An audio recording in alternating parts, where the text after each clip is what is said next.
are, quote, friends. This goes against early reports that there might have been some tension in play calling between Rodgers and LaFleur. Other than that, Rodgers says everyone is underrating his team going into the season. Take a listen.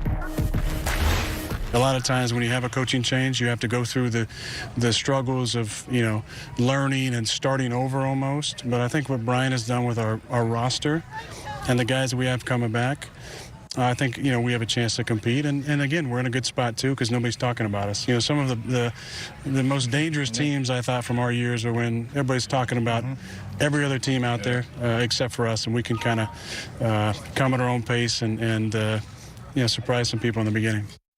All right, Shannon, what do you make of everything Rodgers said yesterday? I thought he said all the right things, Skip. But here's the thing. He said that, the first day, second day of camp. Let's see what happens when plays start getting called and the games start to matter. That's what he said. He hasn't called a play to me in a game situation yet. Exactly. And then and only then we'll see how this relationship. For me, the way I look at it, Skip, especially when I'm dealing with guy friends, if I got to tell you our relationship, it ain't that good. I got to that's my we friends. Where they do that at? First of all, I've never heard Coach Belichick or Tom Brady says, Coach, we have a good relationship. I ain't never heard Tom Brady say we friends. Because they aren't. Yeah, but most coaches, look, I understand that the coach and the quarterback situation is different, very unique than any other relationship with a player and a manager. Baseball pitchers and managers or basketball players, the point guard. Yeah. But it's not like the head coach and the quarterback. And for the most part, it's like, I'm doing my job, you do your job. We're going to be respectful of each other. We got to be friends. We be friendly, we be respectful. But, okay, fine. You go your way, I go mine. We ain't having lunch together and dinner and all that other stuff. Maybe we get paired at the Pebble Beach. Oh, I forgot Tom and Coach Belichick. That's the only time they've been together, really hung out. Yeah, but that wasn't by choice. But Coach Belichick got busy thing. You see him over there, he got a place in Nantucket. He be booed up. He ain't got time to be fooling with Tom, jumping off cliff with his dog. He's got to have dinner with Jason Garrett. Whatever. Stop hating on the man. What a dinner. I think we'll see a bounce-back year from Aaron Rodgers. He's healthy. He got what he wanted. And no matter what he says, that, he loved Mike McCarthy and all the yada, yada, I get all that. And you're supposed to say all those things because you don't want to be labeled a coach killer. But Mike McCarthy's out of there because Aaron Rodgers had grown tired and he had grown stale on Mike McCarthy. I believe he has a bounce-back year. But that division is better, Skip. There's no more Jay Cutlers in that division. There's no more Christian Ponders in that division. I'm sorry. The Bears, that defense and what they have offensively, Mitch Trubisky gets better and better. I mean, they have some games like, what the hell did you see, Mitch? They might have still Christian Ponder at quarterback. No. No matter what you think, third cousins is better than Christian Ponder. Now, he ain't no world beat. He ain't Tom Brady. I was talking about Trubisky might be more like... No. He won the division last year. Skip, stop it. Cousin. You know what? You always be trying to throw shade at people, man. But I believe Rodgers will have a bounce-back year. I can see him all of a sudden like, oh, that's the guy. That's transcendent. That's the greatest thrower of the football that we've ever seen. That's the guy that's universally regarded as the baddest man to play that position. They've been playing that position. Skip, the 100th anniversary team is about to be announced. And they've been playing football for 100 years. It's hard to find a guy that's more talented, better thrower of the football than 12 up in old Green Bay. Didn't just a couple of months ago on this show, you finally concur with me that Aaron Rodgers is a blame-deflecting, finger-pointing diva? Skip, thin-skinned to a fault. Didn't you agree with that? Yes, thank you. I remember. But I also said one of my favorite terms for 2019 is two things can be true. He's a blame-deflecting, he's a diva, but he's immensely talented and he's transcendent at that position. The biggest difference between you and me is that over here, two things are never true. Ever. It's one thing is true, one thing ever. He can't be a diva, blame-deflecting, finger-pointing, great player. Thin-skinned diva. Okay. Gotta get thin-skinned. But he can't be those things and a great player also? He can't be transcendent if you're that. Why? You just can't. It cancels out. Hold on. Undercuts. It disqualifies. Okay, what about the guy that I'm going to let you go, but you always said the greatest player, Michael Jordan, socking people in the eye, punching people in the jaw. Aaron Rodgers went 6-9-1 last year. But I'm talking about what Did about Michael Jordan ever go 6-9-1? No, Skip. No, he went 6-0 in the finals. No. So, but in the way to the final, he's punching people. So that got to tell you got to take a few points off. Called of motivation. Oh my God! It's called leadership. Motivation. It's leadership by fear. This man said, you ought to be ashamed of yourself. Did they not respond to his leadership? You ain't got no choice. They should have put hands back on him. You don't mess with But him. he put a little Stevie Kerr. Little old Stevie. Or Will Purdue, who's 7 feet tall. He went to Popped Vanderbilt. in. Went to Vanderbilt. He did. And so we already know what was going to happen. So you think I can get away with punching a Vanderbilt? Yeah, he went and punched Will, Right. and Will started reading the book.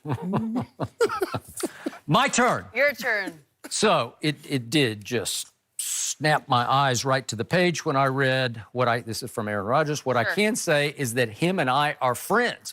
You're already friends. And by the way, just Isn't it he and I? quick point of clarification. It's Bugs me. It was a grammatical turnover by Aaron pet Rodgers. peeve. My biggest pet peeve Me is too. he and I versus him and I. Well, he is the subject of that clause. he of I and want y'all I. to stop. Him is No, the it's object. not- You know, it has to he be should- the object. he should know better. He went to Cal. If He you're- should know Or did he better. really go? Did he ever go to class at Cal? First of all, too. if Thank you're you. an English major, if you're a TV host, okay, it's him and I. But when you're a football player and you're just casually talking to a friend, you do come He on. and I. He and I. Get you it said right. it wrong too. He and I. Him and I. No.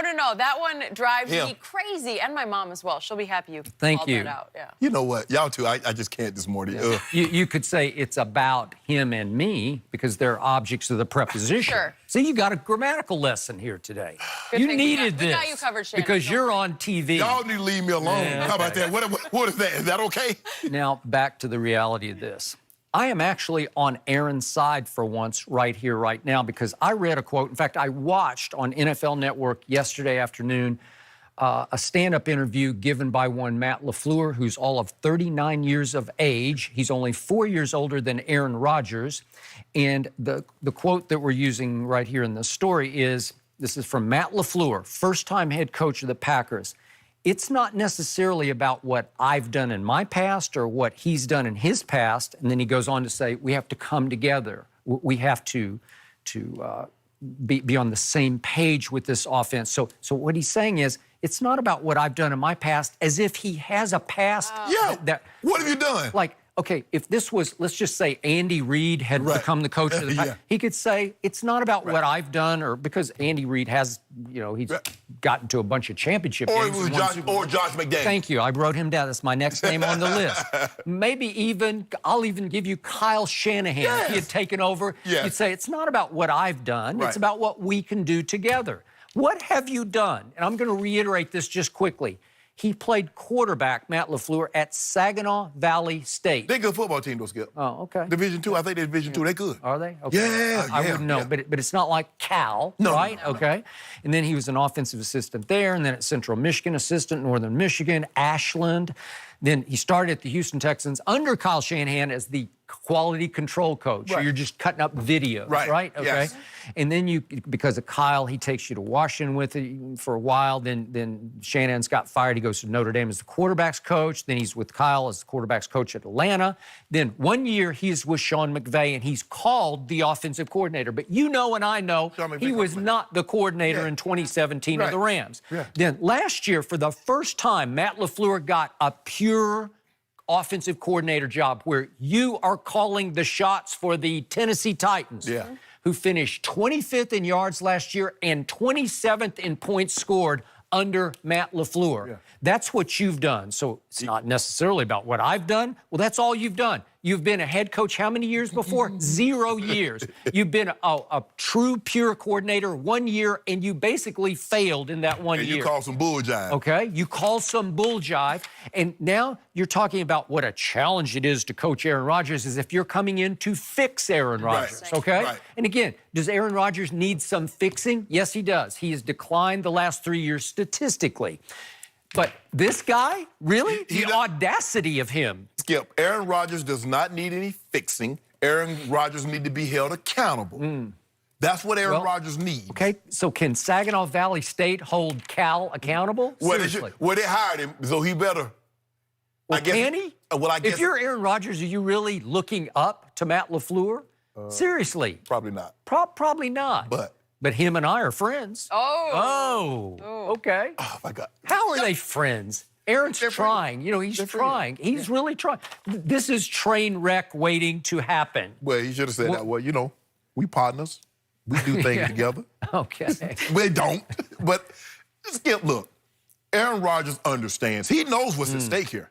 He knows that. He knows they've missed the playoffs the last 2 years. Prior to that, they had gone to the playoffs eight consecutive years. He hears what you just said, that his play is starting to decline, although I don't believe that. 25-2 says otherwise, in which he was hurt, got hurt first game of the season, sucked it up, gutted it out, and still was there for his teammates. That means something. But, yeah, dude, why you got to...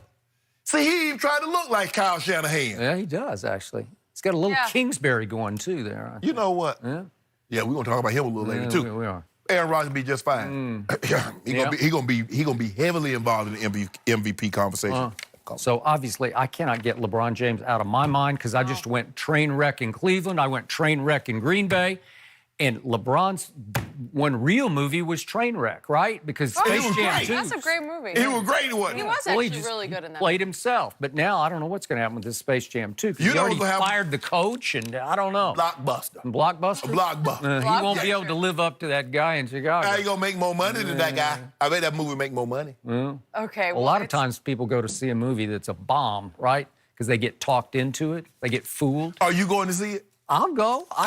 No, you won't. No, you won't. It's my job. We'll go together. Just my job. Bonding experience. No, I need to go. I need to go to iPick. I need to sit back and relax. Order me a couple of drinks. You know, that's what I need. I can't just go to the movie. Well, you know, LeBron's life story opens today. Once upon a time in Hollywood. Whatever. Once upon a time in Hollywood. I do want to see that as well. Are you for real? I'm seeing it at 1 o'clock. Big movie buff over here. Is that a true story? What? Once upon a time. What about it? Coming out. I think that's Brad Pitt. That's Brad Pitt and what do you mean? You just now got it? No, what are you talking about? I'm like, hold on. It's the movie of the year. I was like, you should already have your ticket to it. I was like, LeBron got a movie coming out, and he had already sent me an early release of it. I was like, I think we're on the same page today. I was about to Shannon's a step behind us. You got to get with the program. I'm not going to see that. Yes, you got to see it. It's Quentin Tarantino. I know. You're good? Okay, I'll probably see it. I'll let you know. We are going to talk about LeBron. Is everyone underrating Shannon's Lakers? We will discuss that one. I think he and I agree next.